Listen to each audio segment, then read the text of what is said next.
사랑하는 영락교회 지체들에게 주 안에서 평화 인사를 전합니다. 오늘은 2022년 5월 3일 화요일입니다.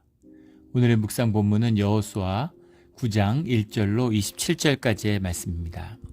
오늘 본문 말씀 9장 1절부터의 말씀은 이렇게 시작합니다. 2일 후에 요단 서쪽 산지와 평지와 레바논 앞 대해 연안에 있는 헷사람과 아모리 사람과 가나안 사람과 브리스 사람과 휘위 사람과 여부스 사람의 모든 왕들이 이 일을 듣고 그 아이성을 정복한 그 일이 있은 후에 요단 서쪽 산지와 평지와 레바논 앞 대해 연안이라고 하는 것은 이제 가나안 땅 전체를 의미하는 거죠.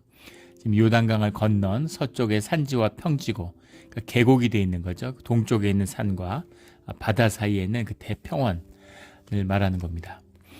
거기에 뭐 헷사람, 아모리 사람, 가나안 사람, 브리스 사람, 히위 사람, 여부스 사람, 가나안의 7족속에 있는 모든 왕들이 이 일을 듣고 2절에 모여서 일심으로 여호와와 이스라엘에 맞서서 싸우려 하더라.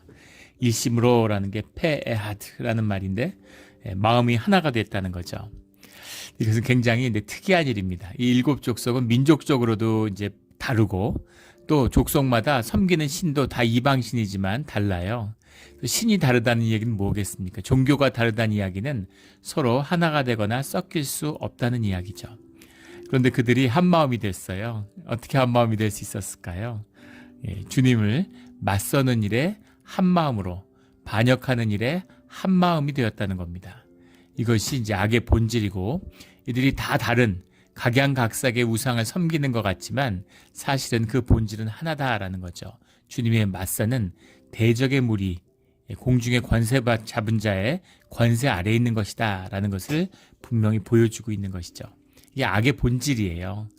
악은 늘 분열하고 악은 늘 다툽니다. 그런데 그들이 악한 일을 할 때는 하나가 되죠. 악한 마음을 먹고 악한 동기가 부여됐을 때는 하나가 되는 거예요. 이게 악의 본질이죠. 참 신기한 일입니다. 2차 세계대전 이런 걸 보세요. 독일하고 일본이 손을 잡잖아요. 악끼리 서로 뭉치고 서로 손을 잡는 것이죠. 이게 악의 본질이며 일본의 뭐 신도 이런 데 가면 800만 귀신을 섬긴다고 그러죠. 귀신이 800만 개니까 800여 개의 인격이 있을 것 같지만 그렇지 않죠. 전부 다 그 대적의 무리의 밑에 있는 그런 영향하에 있는 것이다. 악이 선과 맞설 때, 주님과 맞설 때 하나 되는 것을 이제 보게 되는 것입니다. 3절에 기브온 주민들이 여호수아가 여리고 아이의 행한 일을 듣고 기브온 주민들이라고 하는 것, 기브온이라는 것은 나중에 베냐민 지파의 땅이 되는 곳이죠. 이곳에 사는 사람들은 이제 히위 족속입니다. 뭐 영어로 하면 하이바이츠 이렇게 얘기하는데 히위 족속들이 살고 있는 땅이죠. 그 기브온 주민들이 여호수아가 여리고와 아이의 행한 일, 여리고에서는 아이에서는 한 사흘길 정도 된다고 그러죠. 그리고 베델까지 점령됐으니까 코앞까지 닥친 겁니다. 베델은 이틀 거리라고 하니까 하루 거리까지 온 거예요. 그러니까 이제 기브온 주민들이 느끼는 공포감과 두려움이라는 것은 굉장한 것이겠죠. 그렇다고 그들 하나님이 어떻게 함께하며 여리고가 어떻게 무너지는지를 봤기 때문에 그래서 맞설 엄두가 나지 않는 거죠. 그리고 또 기브온만 왜 여기 보면 기브온들이 이제 그 조약을 맺고 이스라엘에 투항하게 되는데 왜 앞에 있는 가나안의 7족속과 연합하지 않았을까에 대한 이제 여러 가지 뭐 해석들이 있는데 구조적으로 본다면 가나안의 7족속은 왕국의 형태, 왕의 지배 형태를 받고 있었는데 기브온은 왕국이라고 하는 이제 그런 여러 부족이나 족장 연합에서 왕이 되는 데는 상당한 사회가 구조적인 진화를 겪는 거죠. 그 이스라엘 역사를 봐도 그렇잖아요. 처음에는 부족장들이 연합시대에 있다가 이제 사사시대를 거쳐서 왕이 세워지는 그러니까 사회가 구조적으로 더 고도화해 가는 더 결집이 강한 사회로 가는 그래서 왕이 있다면 왕의 결정을 따르고 왕의 연합을 따를 수밖에 없겠지만 기브온 주민들은 부족의 연합체이기 때문에 그렇게 이제 단일하게 같이 가나안의 족속의 대표성을 가지고 하기는 쉽지 않았을 것이다. 뭐 이런 해석을 하기도 합니다. 근데 정확한 이유를 떠나서 어쨌든 기브온 주민들은 투항하기로 마음을 먹은 거죠. 근데 투항을 받아줄 것인가 하는 문제가 있는 겁니다. 4절에 꾀를 내어 사신의 모양을 꾸미되 헤어진 전대와 헤어지고 찢어져서 기운 가죽 포대주를 부대를 나귀에 싣고 그 발에는 낡아서 기운 신을 신고 낡은 옷을 입고 다 마르고 곰팡이가 난 떡을 준비하고 그들이 길갈 진영으로 가서, 길갈이라고 하는 것은 요단을 넘자마자 있는 길갈이죠. 그러니까 여리고와 아이와 베델을 점령했지만 본진, 200여만 되는 거대한 본진이니까 군대가 출정해서 아이와 베델을 점령한 것이지 본진은 길갈에 있는 거죠. 길갈까지 찾아왔는데 그들이 이렇게 낡은 포대주, 일부러 곰팡이가 난 떡, 이런 이제 해진 신발 이런 걸 신고 왔다는 거예요. 그러니까 아주 이제 지혜가 있는 거죠. 멀리서 온 것처럼. 왜 멀리서 왔을까? 우리 신명기 20장 10절부터 15절까지에 보면 그 모든 이방 민족을 진멸하라는 것이 아니죠. 가나안 민족을 진멸하라는 겁니다. 그래서 가나안 민족을 진멸하라는 것은 가나안 땅을 차지하고 살기 때문에 가나안 땅의 풍습과 관습, 그들의 이방 숭배와 연합되어서는 안 된다. 그들에게 물들어서는 안 된다라는 뜻도 들어있고, 또 하나는 가나안의 몰렉 숭배와 같은 그 아이를, 생명을 제물로 바치는, 하나님이 이걸 극도로 싫어하시는데 결국은 이스라엘이 역사적으로 물들고 마는 걸 보게 되죠. 가나안의 우상 숭배는 지독했어요. 하나님이 이걸 싫어하는 겁니다. 이거를 멸절시켜야 되겠다. 이걸 땅에서 끊어야 되겠다. 이걸 인간의 역사에서 끊어야 된다. 그러니까 선이 있는 거죠. 도저히 용납될 수 없는 너무나 악독한 그런 것이 있는 겁니다. 그것을 이제 끊고자 하는 것이지, 이방 민족이라고 하더라도 지경이 멀리 있는 이방 민족들과는 화평을 맺는, 무조건 싸우고 죽이라는 게 아니에요. 화평을 맺고 살아가는 그런 말씀을 신명기 20장의 10절과 15절까지의 말씀에서 이미 주셨죠. 그래서 이들이 멀리서 온 민족이라고 하면 이스라엘이 서로 화평을 맺고 조약을 맺을 수 있는 겁니다. 근데 문제는 정말 이들이 그걸 알고 왔을까라는 거죠. 이제 이것이 좀 의문이 들어요.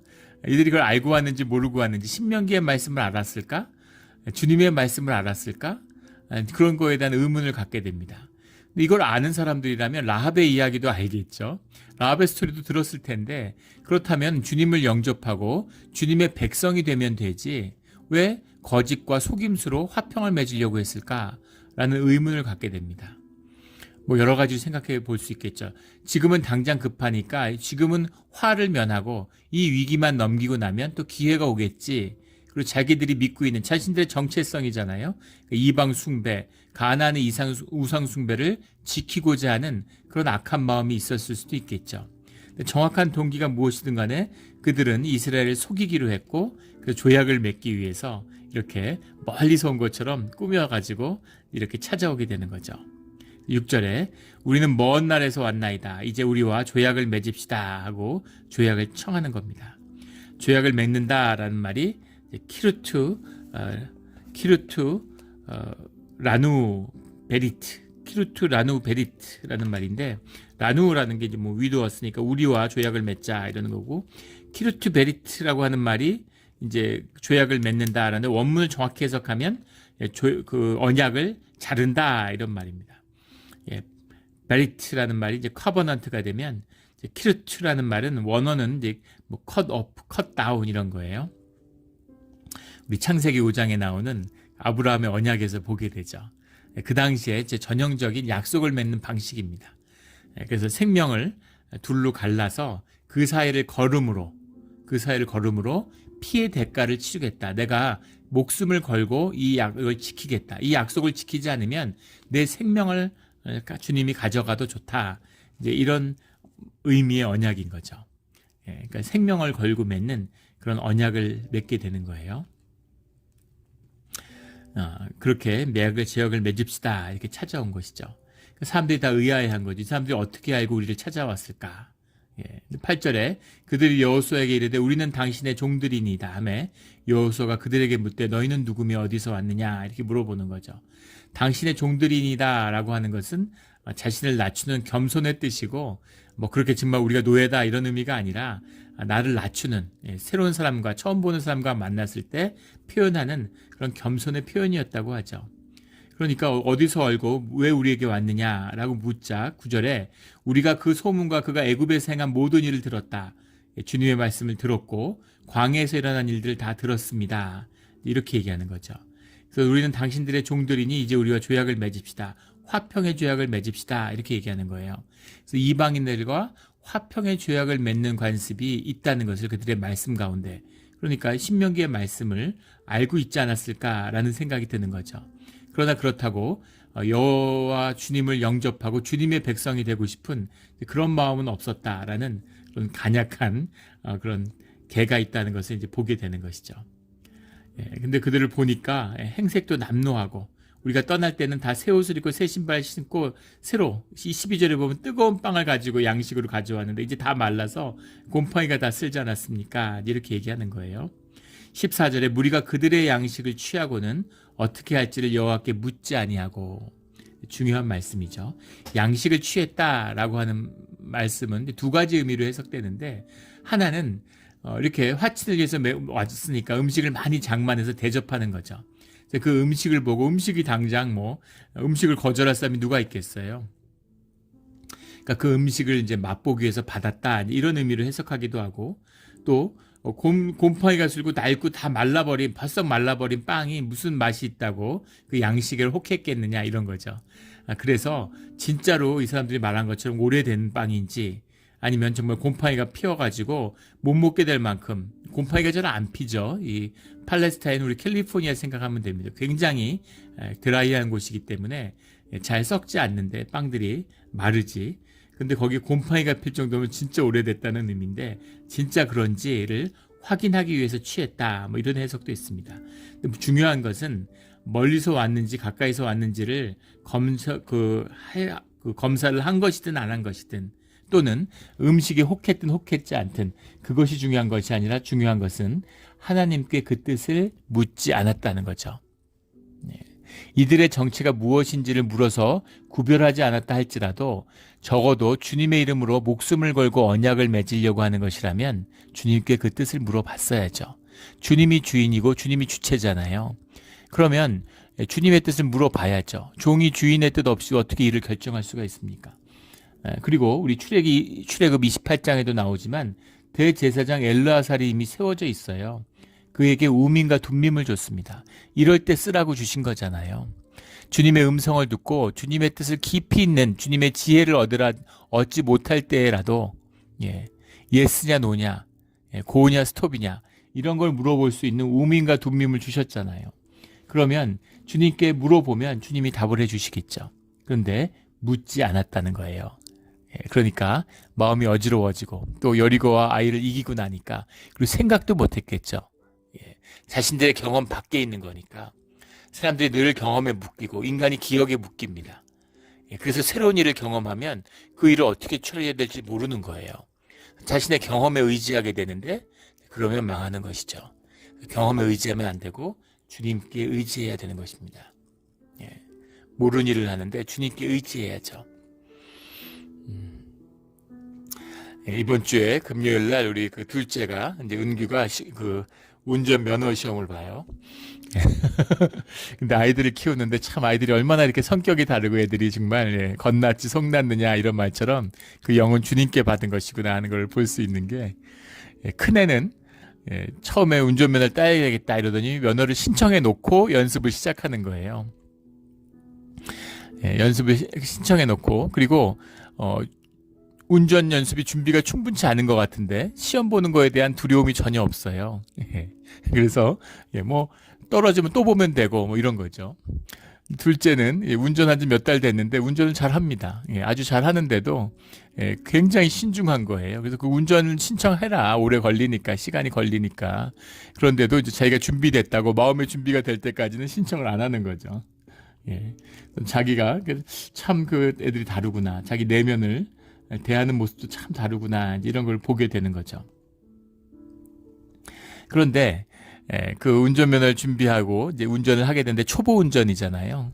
통계에 보면 초보 운전일 때는 사고가 안 난다는 겁니다. 운전을 조심하니까. 예. 사고가 없대요.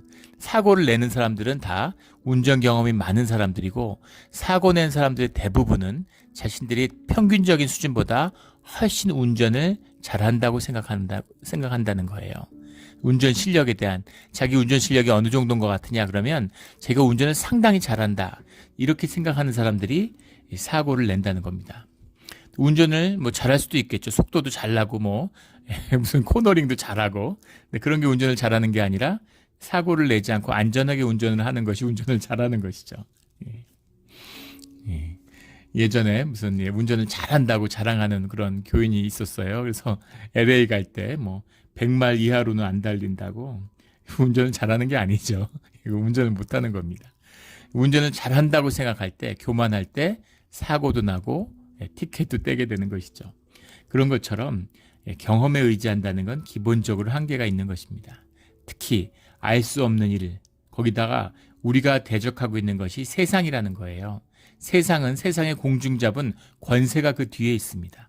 모든 것 뒤에 권세가 있어요. 그 권세와 맞선다는 걸 생각해 보면 주님께 의지하고 주님의 지혜를 구할 수밖에 없는 것이죠. 이것이 중요한 것인데 어떻게 할지를 여호와에게 묻지 않았다는 겁니다. 그리고 15절에 여호수아가 곧 그들과 화친하여 그들을 살리리라는 조약을 맺고 회중 족장들이 그들에게 맹세하였더라. 계속 피 흘리는 전쟁을 하니까 힘들었겠죠. 그리고 화평을 맺고 싶은, 다 평안하고 화평하게 화목하게 살고 싶지 싸우고 피 흘리고 싶은 사람이 누가 있겠어요. 찾아와서 멀리서 왔다 그러고 주님께 받은 말씀도 있고, 그러니까 반갑고 기쁜 마음으로 화친을 맺을 수도 있겠지만 그것이 좋은 것이 아니라는 겁니다. 주님께 물어봐야 되는 것이죠. 주님께 물어봐야 되는 거예요. 중요한 의미죠. 늘 새로운 보이지 않는 그런 경험을 떠난 그런 세계와 마주할 때마다 또 내 경험 속에 있는 일일지라도 늘 주님께 물어보며 주님의 뜻을 구하는 우리 모두가 되기를 주의 이름으로 축원합니다. 우리 마음에 그런 게 있죠. 큰 일은 주님께 물어봐야 되지만 뭐 이까지 일, 작은 일이야. 작은 일도 주님께 물어봐야 되는 거죠.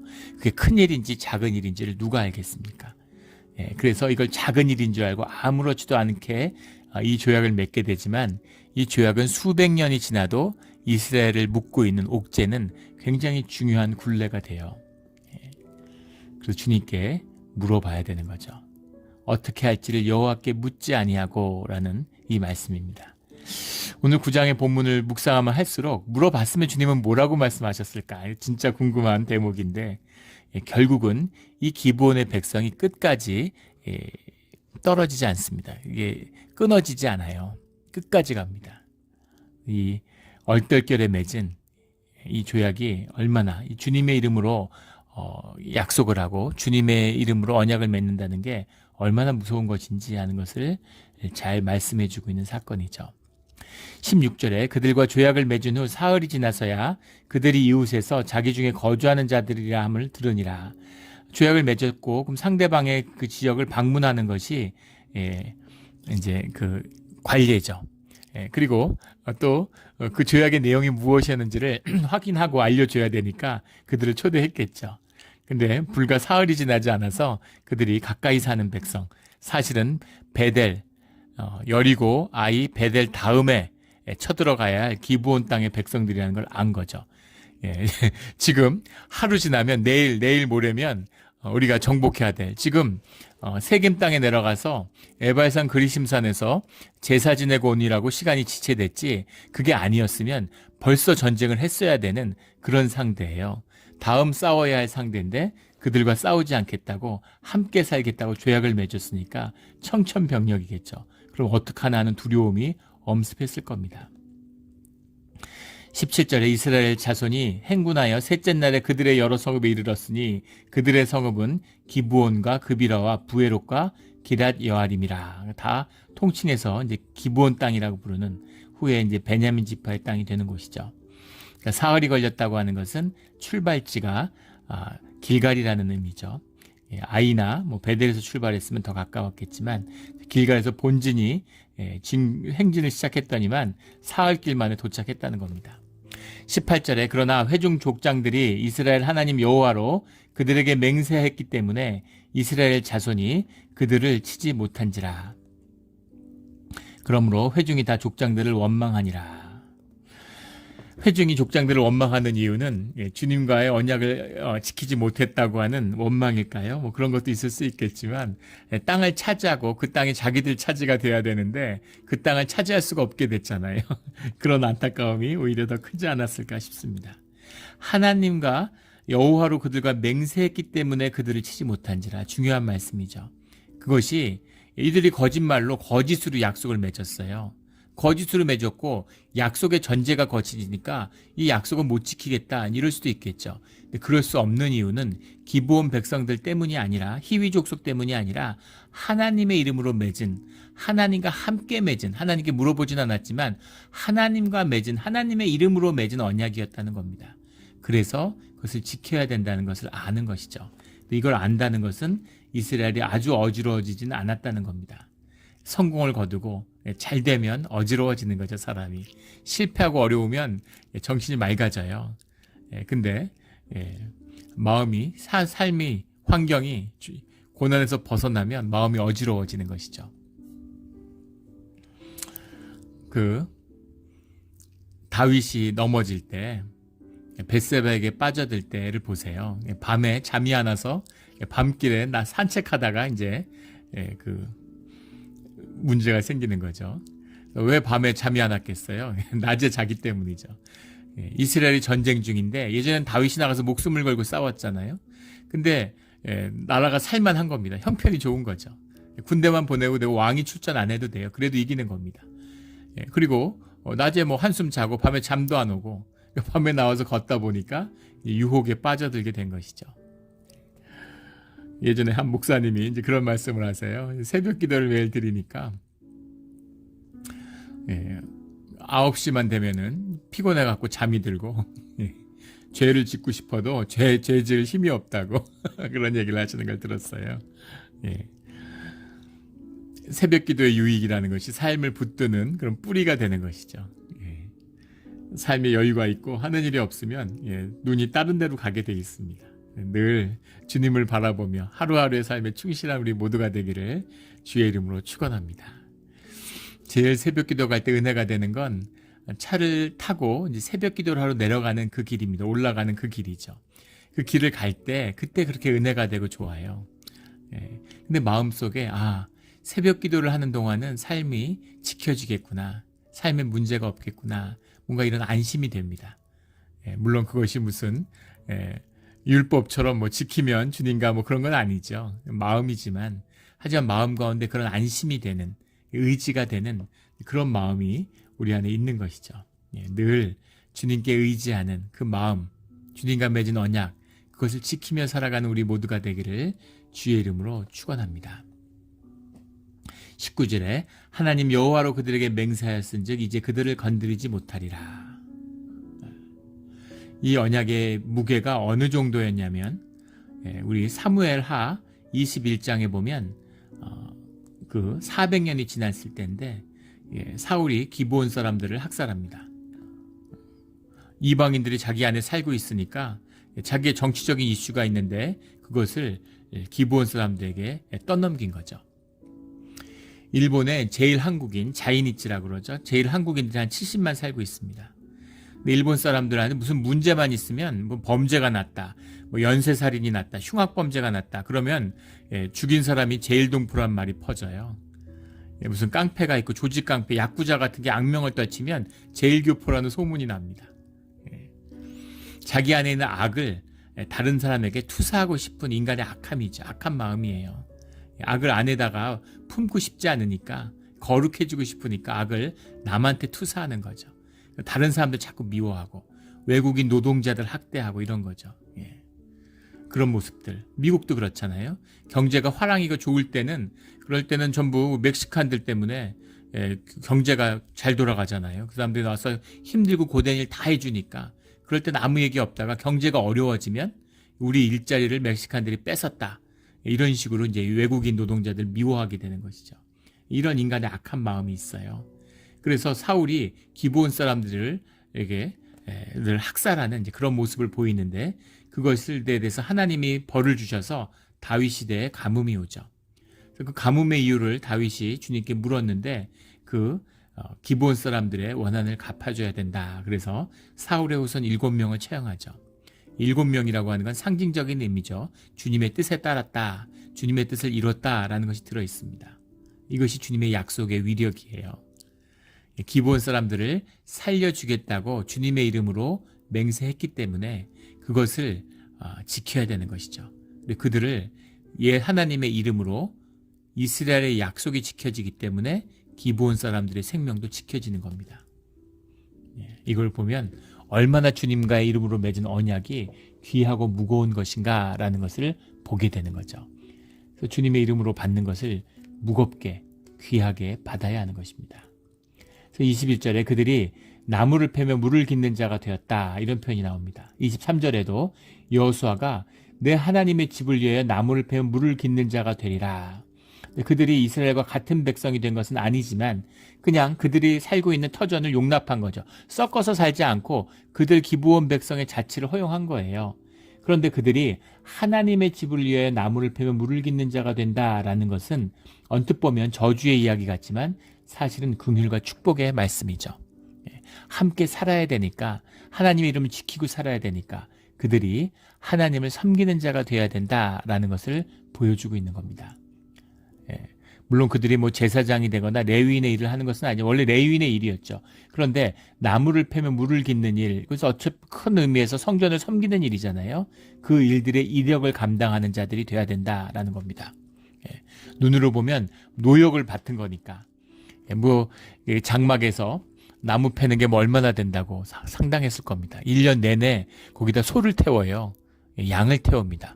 나무가 엄청나게 필요했을 거고, 그 물두덩에 물을 깃는데 그 물이 양이 문제가 아니라 여기가 광야하고 사막지대라는 거죠. 그래서 그 물을 길러서 가지고 온다는 게 작은 일은 아니었을 거예요. 하지만 히위 족속 전체로 본다면 그렇게 대단한 일도 아니죠.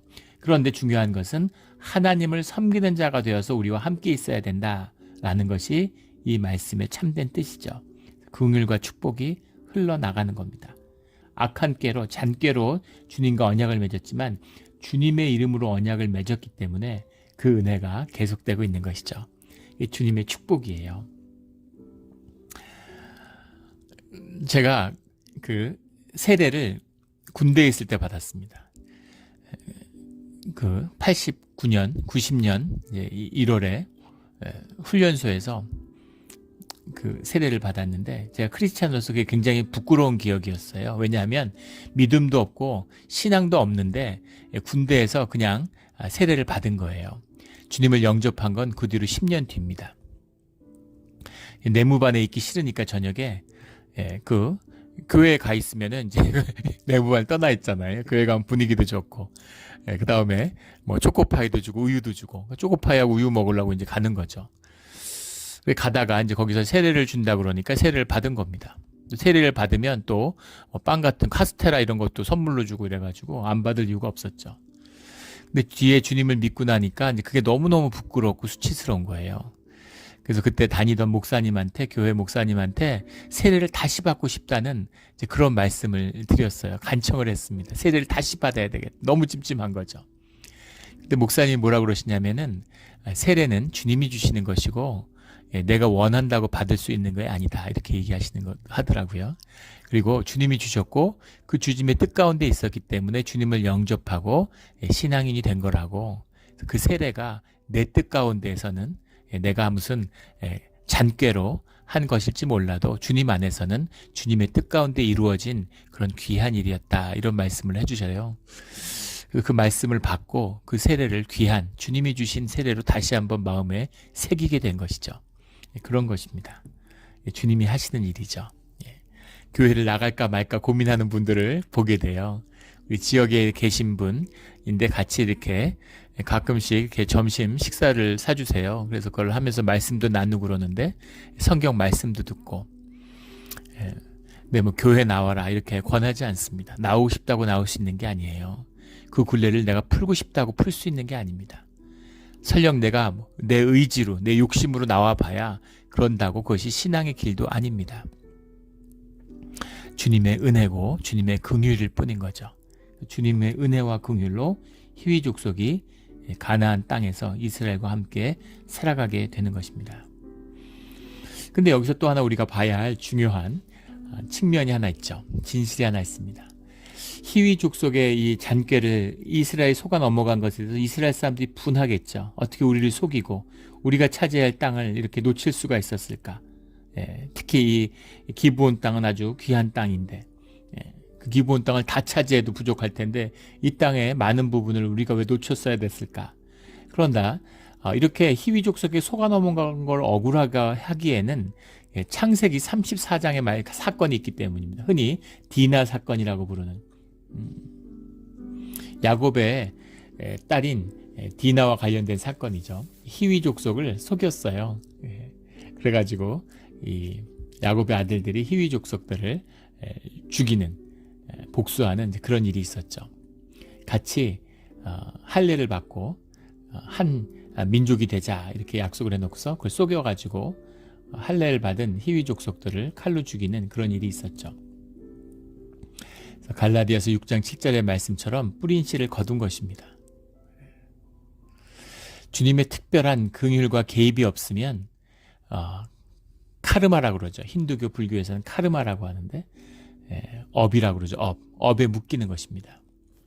그게 인간 삶의 본질이에요. 나에게 나간 것은 나에게 돌아오게 돼 있습니다. 내가 내뱉은 모든 악은 결국 나를 얼매는 굴레가 되죠. 저주가 되는 것이죠. 욕하는 사람들 정말 어리석은 사람들이에요. 자기가 욕한 저주로 멸망당할 사람은 자기 자신밖에 없습니다. 진짜 어리석은 사람들이죠. 자기와 자기 자손들밖에 없어요. 저주를 받는 자가. 저주하는 자, 욕하는 자들, 못된 짓 하는 자들, 이런 자들의 필연이죠. 그것을 끊고 그 카르마에서 우리를 끌어내주는, 그 굴레에서 해방시켜주는 것이 십자가의 은혜죠. 이거밖에 없습니다. 그런데 주님의 뜻을 구하고 주님과 함께하지 않은 결국 이스라엘이 구할 수 있는 이스라엘의 업은 뭐겠어요? 히위 족속을 속였는데 500년이 지나서 이번엔 자신들이 뒤통수 치고 좋아했는데 뒤통수를 맞은 거죠. 너무나 아픈 결정적인 뒤통수를 한 방 맞았어요. 그래서 주님 앞에 회개하고 달게 맞아야 하는 것입니다. 주님의 은혜와 자비를 구할 수밖에 없는 것이죠. 주님의 뜻은 정말 무엇이었을까? 히위 족속과 관련된 그런 깊은 것을 고민하게 돼요. 주님에게 물어봤으면 주님은 어떻게 하셨을까?